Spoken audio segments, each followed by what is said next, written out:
Last year in March, I hosted a Flipping 50 retreat. And one of the things we do during a retreat is I bring people over to my own home when we're hosting it here in Phoenix or Scottsdale.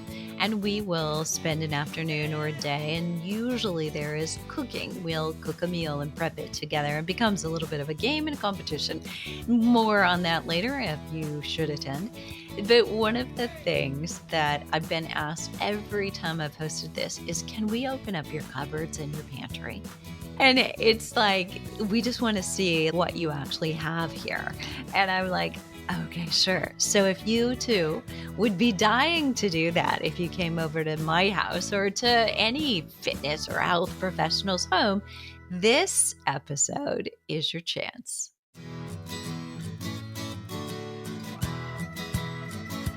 Hey, this is Deborah Atkinson, and there is one thing you can't do in the gym at your age, and that's get all the protein that you need. You've got to do that in the kitchen to make it easy for myself, not only to get the protein, but the fiber, the fruits and vegetables I want daily. I started drinking a smoothie a day 30 years ago. But when I realized all the junk, the sugar, and the extras that you don't want, that I don't want, hiding in most protein powders, that's when I finally caved in after years of saying, I will never, ever, ever sell supplements. Stop skipping, skimping, and sabotaging yourself in the morning after workouts by always being prepared. Look, yep, I agree, real food first. But it's just not convenient to carry a turkey sandwich. Sometimes the protein and, don't forget the fiber, they kill cravings and they boost satiety. And you've got to make it easy to do the right thing. You can use code PODCAST for 10% off your first order at flipping50.com today.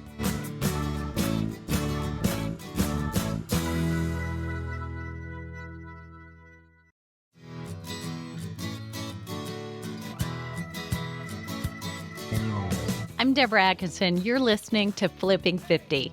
I started this podcast over a decade ago to answer questions about fitness in menopause and beyond before you knew to ask them.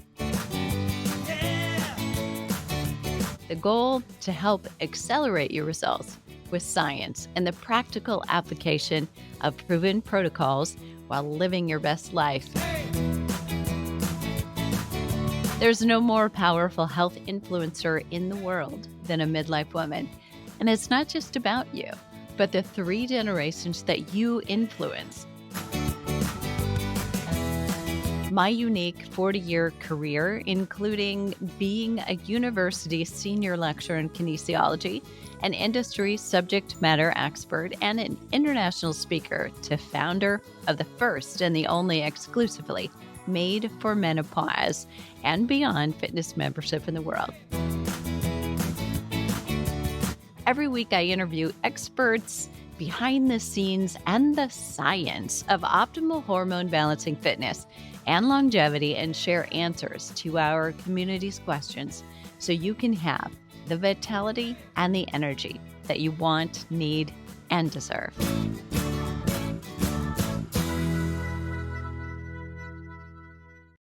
These are the supplements that I use daily for lean muscle in menopause and beyond, because I am beyond. So it's made a difference for me. It's made a big difference, actually. I know when I have or have slipped, and there are all those times where I think I'm well planned, and yet I come to the night before a trip and I'm like, I can't believe I let this to the last minute where I'm planning all these things. And when you want to take certain supplements with you, sometimes that's the last thing that gets done and I will forget them. So I know it's made a huge difference for me because I've seen when I have a gap between not using and using. It's very easy to tell. I will not feel as strong. I will not see as much lean muscle mass. And I know that it's even more evident when people you haven't seen for a while, or more importantly, they see you and they'll be asking, what are you doing? Like, I'm noticing you're just like really buff, and I'm like, am I? So sometimes we don't see it on the day to day, but other people and having those checkpoints often do. So, in recent previous episodes, the solos that I've done for you answering questions, I did one on less belly fat, and I pointed out that muscle loss is essentially fat gain. Right? It's the winning team there. My 60th birthday prompted this mental inventory of, well, everything from major changes in my life and my business. And I also looked at my most important and happiest moments, memories, not just of this last decade, but previously, like my whole life, kind of taking inventory and my physical health.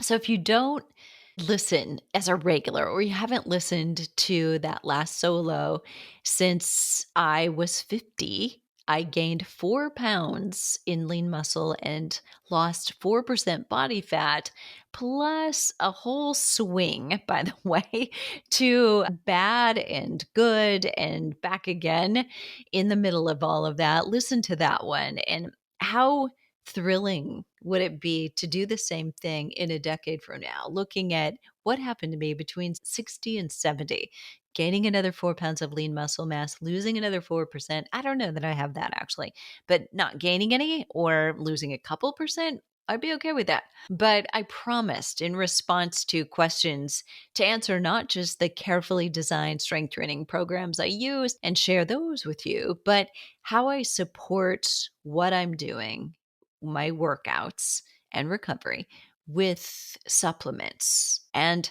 I'm also going to talk to you today about eating because it's not just about supplements. It's after you're eating X, Y, and Z. And that's not alone enough. Here's what I'd suggest. That's where we're going.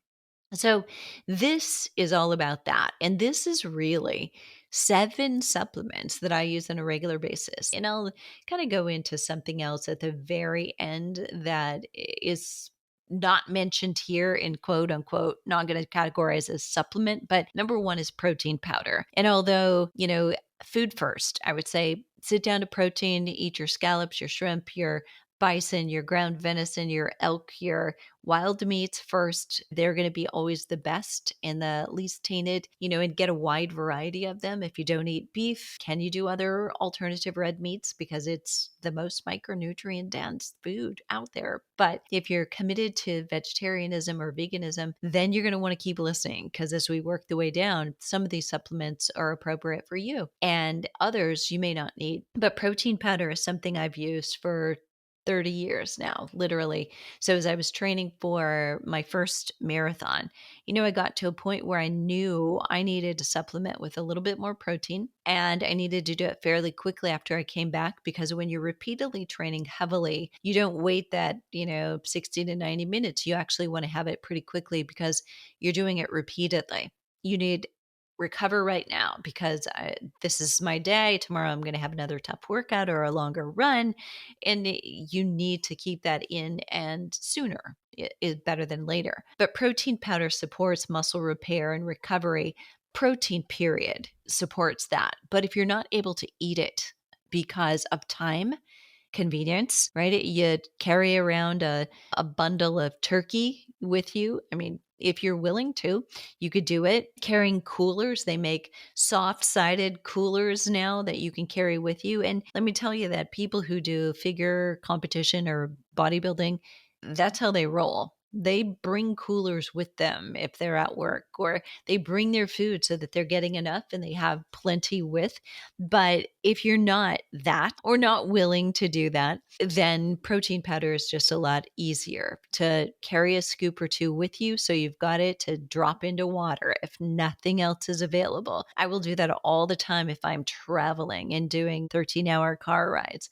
It's just so easy that I'm not going to get stuck at a truck stop or a gas station where there's nothing else. If I'm out of the things in my cooler and I'm bored with those, I still have protein, and that's going to help you avoid the big bags of popcorn that start calling if I'm driving a long ways by myself. I know I'm going to feel terrible if I do that. But making it easy to do the right thing. So you need protein also for bone density, right? So healthy bone density depends on it. So does lean muscle mass. Staving off cravings, is also a big piece of what protein will do for you, supporting your blood sugar levels so you're not going up and down where you do have cravings. It's particularly effective in stimulating muscle protein synthesis. That's crucial for combating age related muscle loss. Protein powder just makes it easier to bump up your intake, to get it conveniently, to not use time as a default. So, for that reason, I won't go into this a great deal, but dairy doesn't agree with a lot of women in midlife. You're not absorbing it potentially. If it's causing gas, bloating, constipation, diarrhea, or skin issues, it's probably not working really well in your gut either. So that means whey protein is not an option. Whey and casein are both dairy products.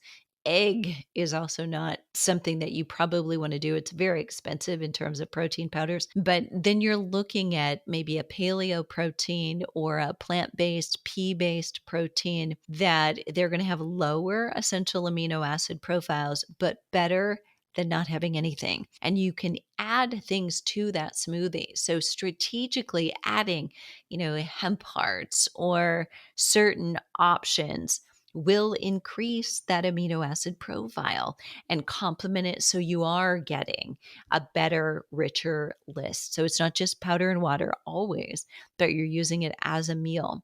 And you could put those things in your freezer that are the powders in there, the greens are in there, the fruits in there, the fiber that you want, the extras that are in there. It's in a baggie. So you dump in those things, you dump in liquid, blend it. It's 2 minutes or less. You just have a little assembly line going on, once or twice during the month to put those baggies in the freezer. So you're ready to go. It makes it far more convenient. And if it's got to be just protein powder, okay, then so be it. If you want a list of 8 high protein meals that I default to, I really like, I will share that with you in the show notes. So you can get that by coming over to show notes at flipping50.com/lean muscle in menopause. Number 2. So eating adequate protein and or using protein powder as a supplement. And that might mean that you sit down at a meal where otherwise it's low in protein and you're drinking, instead of just a glass of milk or almond milk, you're drinking a protein powder shake, just a simple shake to support, okay, getting adequate protein. The next step might be if you can't do protein powder, don't want to do another smoothie, you can't eat adequate protein, is taking essential amino acid supplements. And you can take those in powders. They don't taste very good. I will tell you that, like a quote unquote pre or post workout drink is going to have a little bite to it. It's why they cover it with watermelon or berry or citrus or something, because it's just, you're not going to reach for that. Let me just tell you, like, oh, I just have a craving for that. You're probably not going to get there, but you might tolerate it and know, okay, this is good for me. I can do this. But you can also take supplement capsules. And that's actually if I'm doing my essential amino acids that way. And I will take these as a default, like when I'm traveling, especially. I'm looking at maybe the time of my plane. I didn't have lunch before I got on. And by the time I get off, it's late in the afternoon somewhere. So it's not like appropriate for lunch, but I've missed a meal. And even if I have a snack and then eat, I've still down the protein I should have taken in. And I might have essential amino acid caps then at night, right before I go to bed, to say, you know what? My assessment of today was terrible. So we got some making up to do. And some people also find that they sleep better with those essential amino acids. The brand I like, I'll put in the show notes. That's on my resources page. Creatine is another one. So if you're having smoothies, this makes it really easy because the protein powder can go in there, the creatine can go in there, and creatine doesn't really have a flavor. It does have a little bit of I think, a chalky consistency, but no flavor, no taste. But creatine is well known for benefits increasing strength, power output, and muscle mass. And it helps generate ATP. That's short for adenosine triphosphate. That is basically to you energy. And I'm not talking like so that you'll feel energetic, it's so that you won't get breathless going up the stairs. You will be able to generate more energy expenditure during an exercise session because you have energy created. And that firing happens because of something called mitochondria. That's where energy is created, it's energy central. The primary energy carrier in the cells is ATP, which is crucial for those short bursts of power, the jumping, the agility that we need to be doing or lifting weights.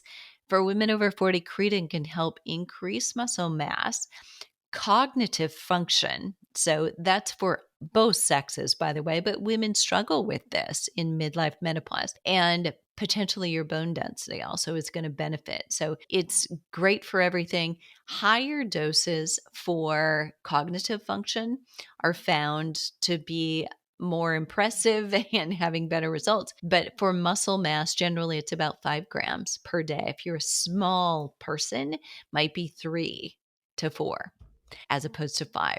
Vitamin D. So, vitamin D plays a crucial role in bone health, definitely, but it's also crucial for lean muscle mass, especially that fast twitch muscle fiber, the explosive anaerobic kind of power. And again, power, agility, reaction skills.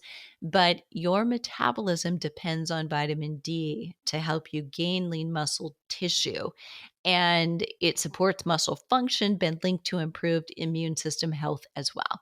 And we all know that's important for the last few years anyway. Omega-3 fatty acids.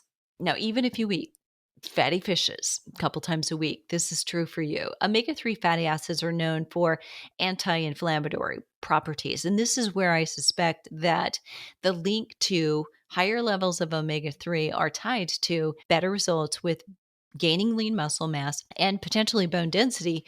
But the reason I think is not that it's directly tied to lean muscle mass as much as it's tied to reducing inflammation, which can prevent the gain of lean muscle mass and or the results that you see, the visible, tangible results that we all want to see. Omega-3 play a crucial role in cardiovascular health and cognitive function as well. So again, with omega-3s, very similar to what we've just said about creatine, muscle, bone, and brain health benefit from omega-3s. And even with really fairly significantly higher doses than just on the bottle, there are no negative side effects. So I know when I am purposefully inflicting inflammation, when I'm training and doing longer distance, even if I were going to go say it's overcast here and getting warm, but this means it's perfect. It's not hot. So my plan is to go for a long hike today. And knowing if I do 10 miles, I'm self inflicting wounds, right? I'm causing inflammation. And it's okay to do that once or twice a week as long as you're ready for it going in and you recover from it afterward. And so knowing that, I would probably take higher dose of omega-3 later tonight than I typically do. So just to give you an idea, 1,000 milligrams is the dosage. But what I would do if I were training for an Ironman, for instance, is I've taken 3,000 daily. So, and I take them 3 different times just to allow the absorption to happen and kind of drip it out during the course of a day, which brings me to my next micronutrient. And this one may surprise you: magnesium. Magnesium is related closely to muscle function, and magnesium is a vital piece of that. And it supports relaxation, reducing muscle cramps, but it also plays a key role in energy production, bone health, and maintaining a healthy nervous system. It does about anywhere between 4 and 600 enzyme actions in the body. And I know that's a wide range, depends on which expert source you consult, but a lot of things, right? Many of them related to metabolism. So if you're struggling and or you're not sleeping or you're not regular or you're getting headaches, those are big ones for women in our community. Look to your magnesium. It's fairly difficult to test and get a good and accurate reading. And I have a guest coming up. We're going to do a podcast on this in a month or so. Be ready looking for that because it's very good. She is excellent in really diving into all the nuances of each and some of the maybe this isn't quite so true of what you've been hearing. So reasons to question what you've been learning and tap into her expertise. But we really talked about some of the things that are how do you introduce magnesium? How do you know what the level is? Which type should you choose? And for women over 40, magnesium can really help improve sleep quality. It's a common challenge, and you're not going to get the muscle that you deserve if you're not getting the sleep that you need. Because during deep cycles of sleep, your cortisol gets into balance that it should be or gets wonky if you don't sleep. Your your testosterone and growth hormone are two keys for lean muscle production. They're released in deep cycles of sleep. And if you're not getting it, you're waking up frequently or not really getting into deep cycle sleep at all, waking up too early, all common problems, your chance of releasing those things that'll help you seal the deal is minimal. So sleep may be the lowest hanging fruit for you to work on. Fire that away right after eating more protein, right? Next up is collagen. So, this may come as less of a surprise, but I want to be sure that you understand this caveat. Collagen alone is not enough protein. The essential amino acid profile of collagen does not rival that of the kind of essential amino acids in a hamburger, ground bison or venison or other red meat. It's not even close. So, collagen may come to you and say on the bottle, it has all the essential amino acids. It's true, but not all collagen does, however, and the level of each of those 9 essential amino acids is far below what you would match if you saw it on a bar graph. For instance, say, here's meat, here's bison, here's collagen. Yes, you've got all 9, but not at the same level. And you're going to need that boost. You got to get up over the hill. Muscle protein synthesis, meaning when you actually have enough protein to benefit the muscle, has to have that additional stimulus, and the volume has to be there. So, collagen, however, is critical. It's crucial for skin elasticity, for joint health. And so we come back to this and the integrity of your connective tissue. So the joint is the bone, right? Where they come together. And the connective tissue is the ligaments, the tendons, surrounding tissues that bring that in together and hold it together. Supplementing with collagen can support skin hydration, reduce the appearance of wrinkles, which can be more pronounced postmenopause, but it also plays a role in bone and muscle health, potentially aiding prevention of age-related muscle loss and bone density reduction. And many women supplementing with collagen report reduced stiffness in joints and increased healing time in the event of injury. And I have a good friend who broke an ankle. It was a fluke. They were out playing football informally in the yard, like a little hole in the yard or a little bump in the yard. I'm sure you understand how easily that could happen.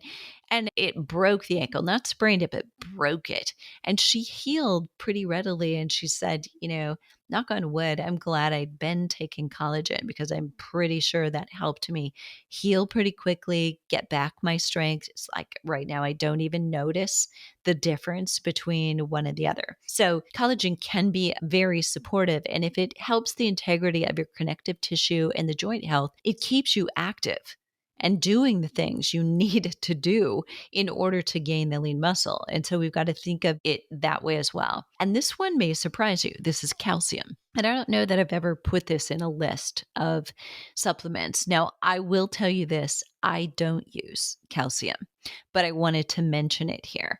So calcium is essential for bone health. That's the one we relate it to, right? Calcium supports the development and maintenance of strong bones, reduces the risk of osteoporosis.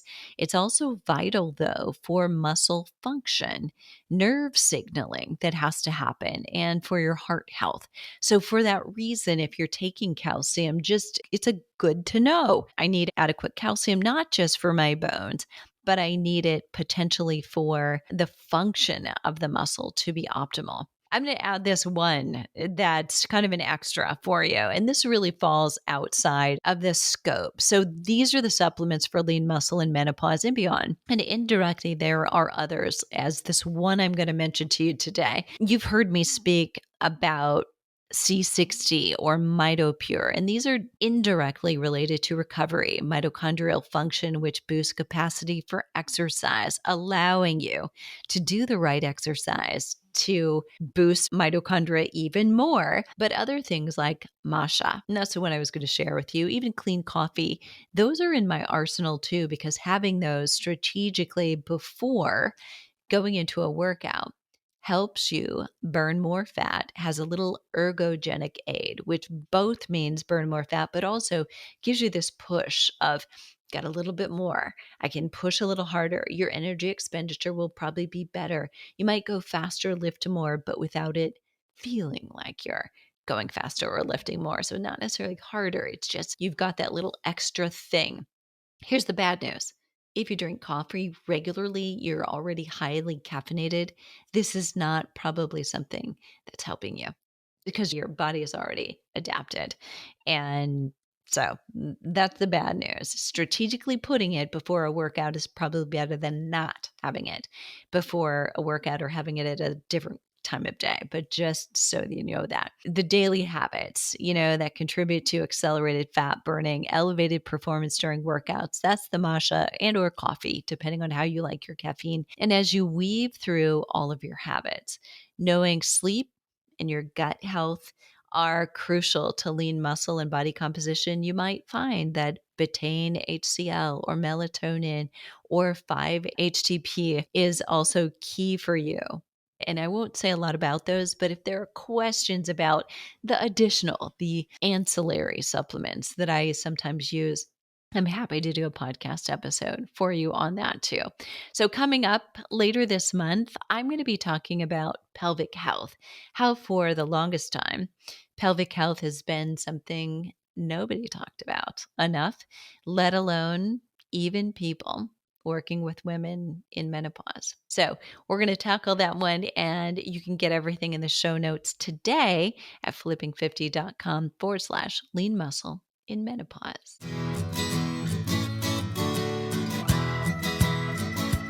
Thank you for listening. To listen to a decade of episodes and to get the show notes, visit flipping50.com, where you'll be able to find all the previous episodes. And I made it super easy to make the most of your listening time and get exactly what you want to listen to as top priority by getting the top 10 episodes in the areas you most care about, like how much protein do you need, weight loss, and other 3 ultra important topics we've identified as our community's top 5. There's no more powerful health influencer in the world than you, midlife women. So go and listen right now.